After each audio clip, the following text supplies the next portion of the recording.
Street Fighter has been satisfying our urge to punch people in the face for almost 40 years. But the fighters you remember losing to, the final bosses, have a history way darker and more complicated than most players realize. Today, I'm breaking down every single final boss in Street Fighter history and everything that makes them terrifying, starting with the one that literally started it all, Sagat. Before there was M. Bison, before there was Psycho Power or the Satsui no Hado, there was a 7-foot 5-inch Muay Thai king standing at the end of an arcade cabinet waiting to destroy you. Sagat wasn't just the first final boss in Street Fighter history, he was the blueprint. The original Street Fighter dropped in 1987 and Sagat was the wall. His design was inspired by real Muay Thai fighters, most notably Sagat Pechindi, and the dramatic kickboxing personalities of the era, and it showed. Everything about him screamed, "You are not supposed to win this fight." His Tiger Shot was essentially the first major projectile-based boss mechanic the series ever had, and every fireball spamming final boss that came after owes its existence to this guy. But here's the detail that ties the entire franchise together. That massive scar across Sagat's chest, canonically inflicted by Ryu during their first encounter. That one detail, retroactively woven into the lore across decades of sequels, connected the very first boss to one of the series' most beloved characters in a way that rewarded fans who'd been paying attention since day one. Sagat has appeared in over 15 Street Fighter games since then, and his arc eventually took him from terrifying villain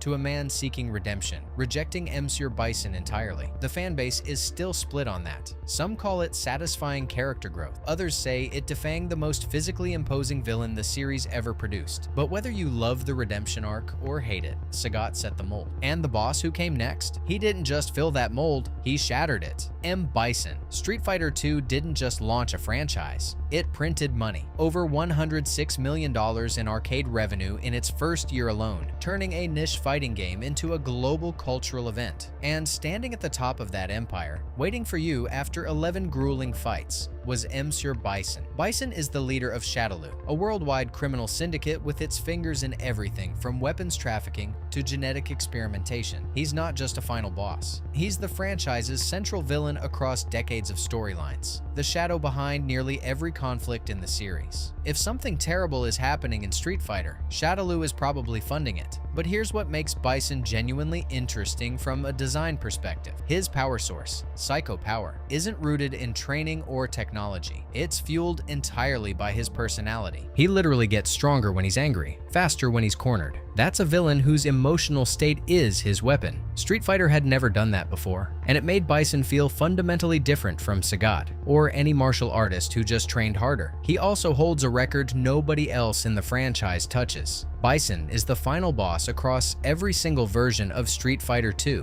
World Warrior, Champion Edition, Turbo, Super, Super Turbo. No other boss in the series has that many entries. Now, let's talk about the elephant in the room. His AI was cheap, not challenging, not rewarding, just cheap. Bison's arcade difficulty spike is one of the most debated design choices in fighting game history. Players didn't feel like they were outplayed. They felt like the game was cheating. And that frustration arguably shaped how Capcom approached every final boss that came after him. But if Bison made you rage quit at the arcade, wait until you meet the guy who shows up uninvited and kills him in one move, Akuma. Most players never even fought him the first time around. That's the first thing you need to understand about Akuma in Street Fighter. He debuted as a secret character in Super Street Fighter II Turbo back in 1994, hidden behind specific conditions that the average arcade player would never stumble into. You could pump quarters into that cabinet for months and never see him. By Third Strike, he was fully playable, but that origin as a hidden boss shaped everything about how players perceived him. He wasn't designed to be accessible. He was designed to be discovered, because Akuma isn't just hard to reach, he's hard to understand. He's driven by something called the Satsui no Hado, a dark fighting spirit that amplifies raw power at the direct cost of your humanity, your sanity, your ability to function as anything other than a weapon. Akuma is the living proof of what happens when you stop resisting it entirely. He gave in, and what came out the other side isn't really a person anymore. But here's where it gets genuinely strange.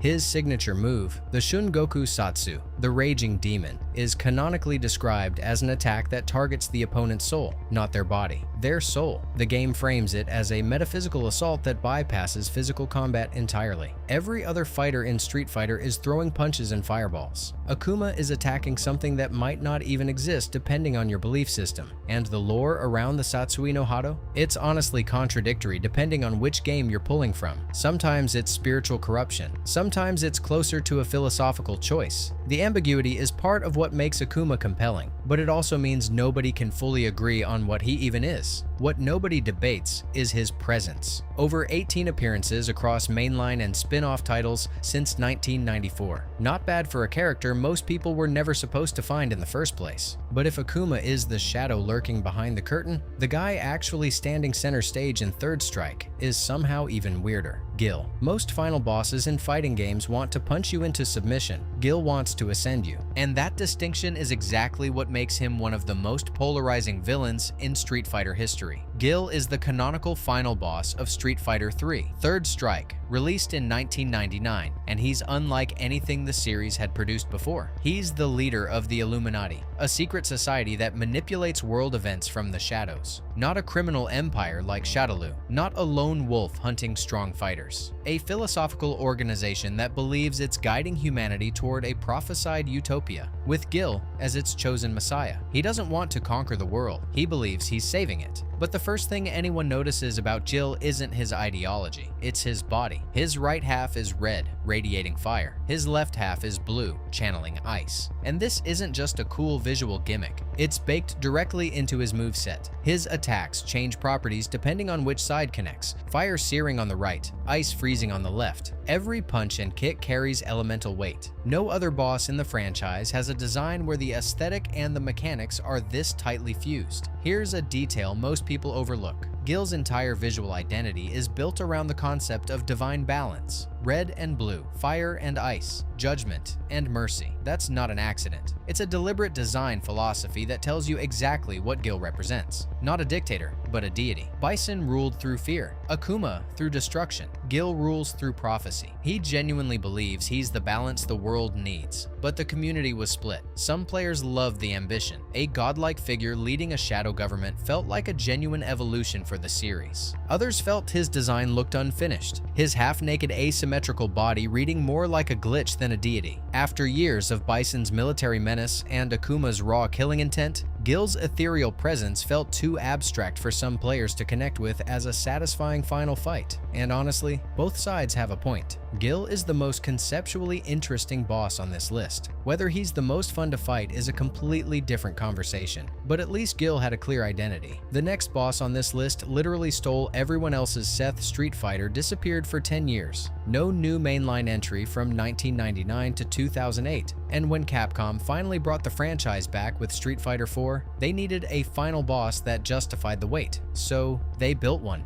Literally, Seth isn't a fighter, he's a product, an artificial life form manufactured by Shadaloo using combat data harvested from the world's greatest martial artists. Everything about him is synthetic, from his transparent exoskeleton to his calm, analytical voice, to his gender-ambiguous design that deliberately avoids any human warmth. Previous Street Fighter villains were dictators, cult leaders, demons. Seth is a machine wearing a body, and his core mechanic reflects that perfectly. The Tandon engine, a visible artificial organ embedded in his abdomen, allows Seth to copy the special moves of any fighter he's encountered. Hadokens, spinning pile drivers, yoga teleports, sonic booms. Moves that take human fighters decades of discipline to master. Seth pulls from a database and deploys on command. He's not a martial artist. He's a greatest hits compilation with legs. Here's the thing, that design philosophy made him one of the most controversial final bosses in Street Fighter history. Players couldn't agree on whether Seth represented a genuine skill challenge or just artificial difficulty wearing a lab coat. When a boss can throw every signature move in the game at you with zero cooldown logic, the line between hard and unfair gets blurry fast. The Street Fighter IV community argued about this for years and never reached a verdict. But Seth matters beyond the difficulty debate. He's the moment Shadaloo's villainy shifted from organized crime to biotech horror, not just controlling fighters, but manufacturing them. copying them, replacing them. And speaking of fighters who exist because of Shadaloo's experiments, the next entry takes that concept in a completely different direction. Juri Han. Here's a first for the franchise. Juri Han is the first primary female antagonist to serve as a final boss in a mainline Street Fighter story campaign. That alone makes her worth talking about. But the way she got there is what makes her genuinely interesting. Street Fighter V launched on February 16, 2016, and its A Shadow Falls campaign needed a villain who felt different from the calculated empire-building menace of Bison and the cold efficiency of Seth, so Capcom went with Chaos. Juri is a taekwondo specialist with a sadistic streak that isn't a side effect of her power. It's the entire reason she has it. Here's where it gets interesting. Most fighters tied to Shadaloo were brainwashed into compliance. Cammy, the dolls, they were controlled. Juri went a completely different route. After Shadaloo killed her parents, she voluntarily joined SIN, a rival organization run by Seth, specifically to gain the power she needed for revenge. They implanted the feng shui engine into her left eye, and her psychological instability made the whole thing work differently than anyone expected. You couldn't dull her. You couldn't override her personality. The sadism wasn't a complication. It was the feature that made her power impossible to contain. Her feng shui engine, that purple energy coating her kicks, gives her a visual intensity that rivals anything Shadaloo ever produced. And her character design deliberately mirrors Cammy's color palette, but flips the moral alignment completely. Two women shaped by shadowy organizations, one fighting to escape hers, the other weaponizing hers for vengeance. Now, the community is split on whether any of this actually works. Some players love the chaotic unpredictability she brings. She's not scheming for world domination. She just wants to hurt people, and that rawness feels refreshing. Others argue that one-dimensional sadism can't carry a final boss role, especially when some of her deeper motivations only exist in supplementary developer materials rather than anything the game actually tells you. That's a fair criticism, but if you think Juri's ancient evil energy is hard to pin down, wait until you meet a creature that's literally older than civilization itself, Necalli. Every final boss in Street Fighter wants something: world domination, corporate control, spiritual transcendence, something with a plan behind it. Necalli doesn't want anything. He hunts. That's it. And that simplicity is exactly what makes him one of the most unusual villains this franchise has ever produced. Necalli is an ancient predatory entity whose existence is suggested to predate modern civilization by thousands of years. Nobody knows exactly what he is. Not a martial artist chasing perfection. Not a crime lord building an empire. He's a force of nature that awakens periodically to consume warriors with exceptional fighting spirit. He targets the strongest fighters not because of ideology or ambition, but because that's what he does. Pure predatory instinct. The series had never done that before. His design reflects that ancient origin. The visual language pulls heavily from Mesoamerican and pre-Columbian aesthetics, ritualistic body markings, ceremonial textures, a general sense that this character belongs to a completely different era of human history. He looks like something carved into a temple wall, not something that belongs on the same roster as Ryu and Chun-Li. It's one of the most visually distinctive villain designs in the entire franchise. Mechanically, he reinforces that prehistoric predator identity. His moveset leans into command grabs and grappling, making him feel physically overwhelming in a way that projectile-heavy villains like Bison and Seth never did. Fighting him feels like being hunted. The grab-heavy style adds this raw physical texture that perfectly matches what a primordial hunter should feel like. But here's where honesty matters. Necalli isn't even the final boss of Street Fighter V. That role still belongs to Bison in the main story mode. Necalli shows up as a major threat throughout the narrative, but he's ultimately sidelined before the climax. His backstory is intentionally vague, and most of his lore lives in art books and developer commentary rather than in-game narrative. For some players, that mystery is atmospheric and compelling. For others, it's frustrating. A terrifying predator who gets built up and then doesn't even get the final spotlight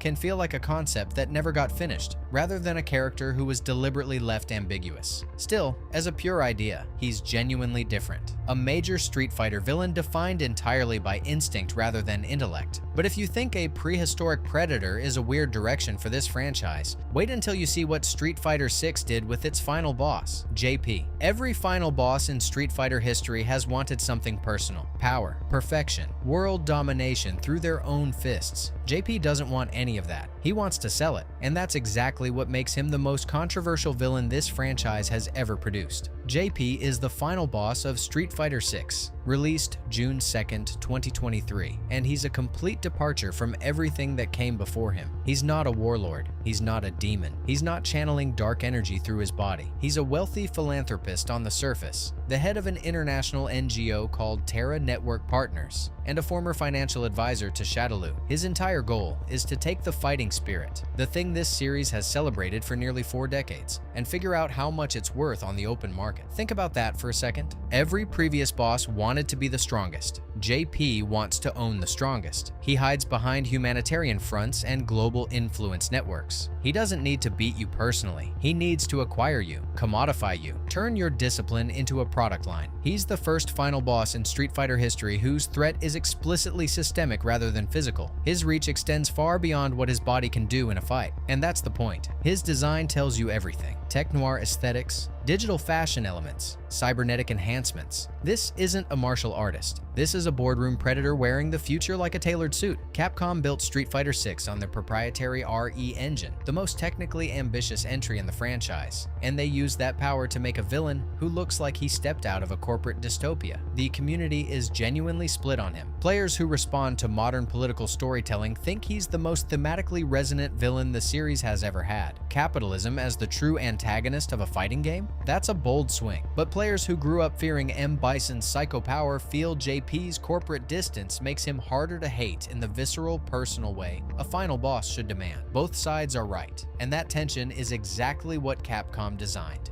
But if JP represents the future of Street Fighter villainy, there's one threat from the past that refuses to stay buried, and he's been haunting this franchise longer than any corporation ever could. Shin Asuma. Most final bosses in Street Fighter exist to threaten you. Shin Akuma exists to warn you. That distinction matters more than people give it credit for. Every other boss on this list has their own agenda, their own organization, their own endgame. Shin Akuma doesn't. He's not a separate villain with a master plan. He's a mirror, a glimpse of what happens when a character you already know and respect stops fighting the darkness inside him and lets it win. Formerly known as Satsui no Hado Akuma, Shin Akuma appears as an optional secret final boss across multiple Street Fighter titles, including Street Fighter Alpha 3 in 1998 and Street Fighter V Champion Edition in 2020. And every single time his design communicates the same thing: glowing eyes, a torn GI, an aura of unstable dark energy radiating off his body like something inside him is trying to claw its way out. Whatever restraint the original Akuma was exercising is completely gone. Mechanically, he's Akuma with the limiters removed. Faster execution speeds, expanded techniques, superior damage output in almost every measurable category. He is objectively stronger than standard Akuma, and that's the uncomfortable part. The Satsui no Hado's corruption genuinely works. It makes you more powerful. The game just never tells you what it costs. But here's where it gets interesting. Shin Akuma is canonically framed as Akuma's inevitable future if he continues down this path without finding spiritual balance. He's not a what-if scenario. He's a destination. That makes him one of the only final bosses in the entire franchise that functions as a cautionary tale about a character the audience already cares about, rather than introducing some new external threat. And the series has never fully resolved whether Shin Akuma is a distinct character or simply Akuma's alternate form. Different titles treat it differently. That ambiguity isn't a mistake. It's the whole point, because the answer changes the entire story. If he's a separate entity, it's a tale about a man becoming a monster. If he's always been Akuma, it's about a monster that was always there. That question becomes a lot harder to ignore when you see what comes next. Oni. Every final boss on this list is human, criminal, dictator, god king, corporate mastermind, ancient predator, even a literal copy of every fighter on the roster. But they're all human, or at least started that way, and still look the part. Oni is not. In 2011, Super Street Fighter IV Arcade Edition introduced something the franchise had never attempted: a final boss that crawled out of a human being and stopped being one entirely. Here's the backstory. Akuma spent decades feeding the Satsui no Hado, pushing deeper into that corrupting force with every fight, every kill, every raging demon. Shin Akuma was the warning. Oni is what happens when the warning gets ignored. The Satsui no Hado didn't just consume Akuma, it replaced him. What emerged was a separate consciousness, a parasitic entity with its own goals, its own agency, and zero connection to the man it used to inhabit. Akuma didn't transform into Oni. Oni devoured Akuma from the inside and wore what was left. And the design makes that horrifyingly clear. His frame is still a martial artist's, but the horns, the blue-black skin, the face pulled straight from Japanese Oni folklore, all of it screams that this thing crossed a line the series can't uncross. This isn't a fighter with dark energy. This is a demon that knows how to throw a Hadoken. That distinction matters more than people realize. Every other final boss in Street Fighter operates within human logic. Bison wants power, Gil wants worship, JP wants profit, Seth wants data, even Akuma wants the perfect fight. Oni wants nothing recognizable. He exists to destroy because destruction is what the Satsui no Hado becomes when there's no human left to direct it. He is the endpoint, the logical conclusion of a corruption arc that started in 1994 and took 17 years to reach its most extreme expression, and the community is genuinely split on whether this was the right call. One side argues Oni is the most honest thing Street Fighter ever did, that the Satsui no Hado was always heading somewhere beyond human understanding, and pretending otherwise was the real fantasy. The other side says a man who literally turned into a horned demon is a step too far for a series that built its identity on grounded martial arts. That Street Fighter was better when its monsters at least looked like people. Both sides have a point, and that tension, whether Street Fighter should stay grounded or embrace the supernatural, is the exact question the franchise has been asking itself for 36 years. Every final boss on this list represents a different answer. Oni just happens to be the most extreme one. If you enjoyed this video and want to see every overpowered Mortal Kombat character explained, click the video on the screen now.